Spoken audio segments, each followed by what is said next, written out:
জীবনের সব কিছু আপনার মন মতো হবে না, মন মতো করে নিতে হবে।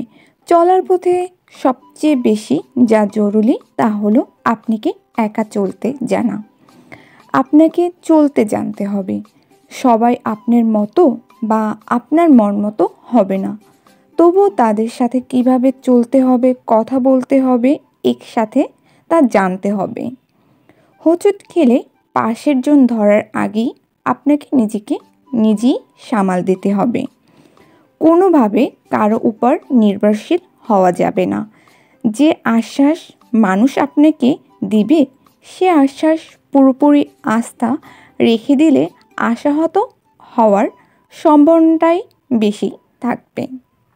মনে রাখবেন, সব কিছু নিজের মতো হওয়ার চেয়ে সব কিছু নিজের ভালো হওয়া জরুরি। আপনি চোখ বন্ধ করে কারো উপর হাঁটতে পারবেন না। বিশ্বাস করুন, নিজের উপর আশ্বাস রাখুন, তাহলে দেখবেন সাফল্য আসবে। নিজের প্রতি নিজে বিশ্বাস রাখুন যে আপনি পারবেন, তাহলে আপনি এগিয়ে যেতে পারবেন সামনের দিকে। পথ চলতে সাহায্য হবে।